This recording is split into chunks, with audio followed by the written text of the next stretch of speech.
매일 밤 잠들기 전에 딱 한 영상만 더 보자는 말, 본인이 몇 번이나 했는지 기억하시나요? 분명 11시에 누웠는데 정신 차려보니 새벽 3시고 6시간 자고 일어났는데 눈은 충혈되어 있고 머리는 안개가 낀 것처럼 멍해서 결국 오늘도 커피 2잔을 들이키면서 내일은 진짜 일찍 자야지 다짐하죠. 근데 그 내일은 절대 오지 않거든요. 반면에 세상에는 5시간만 자고도 아침부터 칼같이 움직이는 사람들이 분명히 존재하는데 도대체 이 사람들은 뭐가 다른 걸까요? 오늘 그 비밀을 낱낱이 파헤쳐 보겠습니다.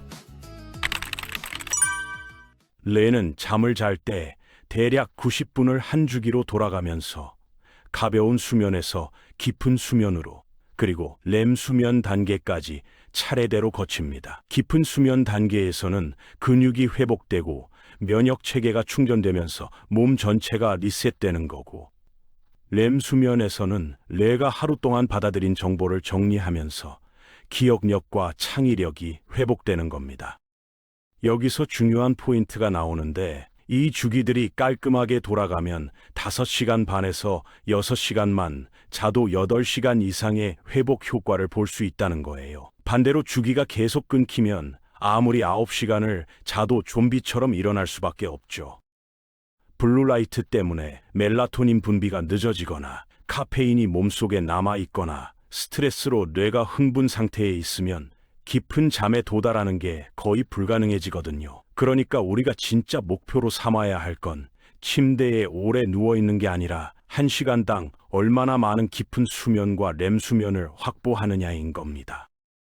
그럼 이제 실제로 적용할 수 있는 방법들을 이야기해 볼 건데, 제일 먼저 해야 할 건 취침 시간을 고정하는 거예요. 주중에는 11시에 자다가 주말에만 새벽 2시에 자는 패턴이 왜 문제가 되냐면, 우리 뇌에는 생체 시계라는 게 있어서 일정한 리듬에 맞춰 멜라토닌이라는 수면 호르몬을 분비하거든요.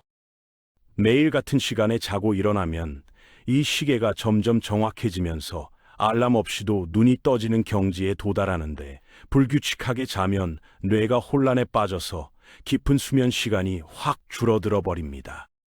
스탠포드 대학교에서 진행한 연구에서도 수면 스케줄이 불규칙한 사람들의 깊은 수면 시간이 규칙적인 사람보다 현저히 짧고 얕다는 결과가 나왔어요.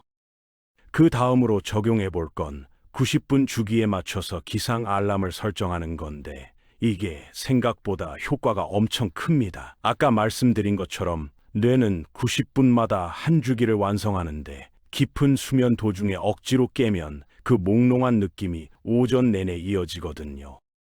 하지만 주기가 딱 끝나는 시점에 깨면 마치 낮잠을 안 잔 것처럼 개운하게 눈이 떠져요. 계산해보면 4시간 반은 3주기, 6시간은 4주기, 7시간 반은 5주기가 되는데, 본인의 취침 시간에서 이 숫자들을 더해서 알람을 맞추면 됩니다. 예를 들어 밤 11시에 잠들 계획이라면 새벽 5시 반이 4주기 완료 시점이 되는 거죠. 자, 이제 잠들기 전 1시간을 어떻게 보내느냐가 결정적인 차이를 만드는데, 대부분의 사람들이 이 부분을 완전히 무시하고 있어요. 3-2-1 규칙이라는 게 있는데, 잠자기 3시간 전부터는 무거운 음식 금지, 2시간 전부터는 일이나 스트레스 유발 활동 금지, 1시간 전부터는 스크린 금지, 이 3가지입니다. 특히 마지막 1시간이 중요한데, 스마트폰이나 컴퓨터에서 나오는 블루라이트가 뇌를 낮이라고 착각하게 만들어서 멜라토닌 분비를 억제해버리거든요. 대신 그 시간에는 따뜻한 조명 아래서 가벼운 스트레칭을 하거나 일기를 쓰거나 분당 60에서 80비트 정도의 느린 음악을 듣는 게 좋아요. 이런 활동들이 우리 신경계에 이제 쉴 시간이라는 신호를 보내면서 자연스럽게 깊은 잠으로 들어갈 준비를 시켜주는 겁니다. 다음 날 아침에 일어나자마자 하는 행동도 수면의 질에 직접적인 영향을 미치는데, 눈 뜨자마자 스마트폰부터 집는 습관은 최악이에요. 대신 해야 할 일은 바로 밖으로 나가서 10분 정도 햇빛을 쬐는 건데, 이게 왜 효과적이냐면 아침 햇살이 눈으로 들어오면 뇌에서 멜라토닌 분비가 억제되면서 동시에 세로토닌이라는 각성 호르몬이 치솟거든요. 이 과정이 생체 시계를 리셋해주면서 하루 종일 맑은 정신 상태를 유지할 수 있게 도와주고 그날 밤 다시 정해진 시간에 졸릴 수 있도록 세팅해 줍니다.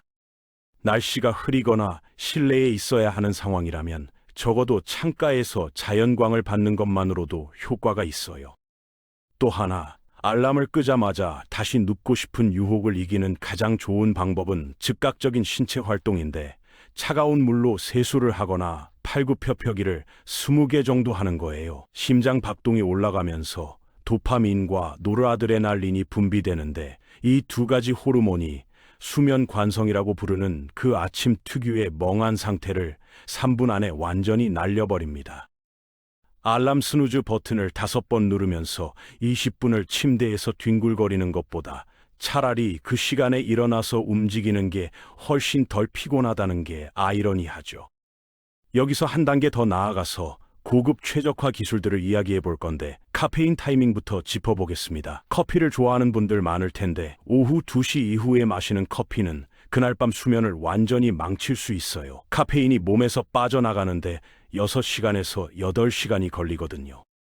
저녁 8시에 잠자리에 들려고 하는데 오후 4시에 커피를 마셨다면 아직 카페인의 절반이 혈액 속에 남아있는 상태로 잠을 청하는 겁니다.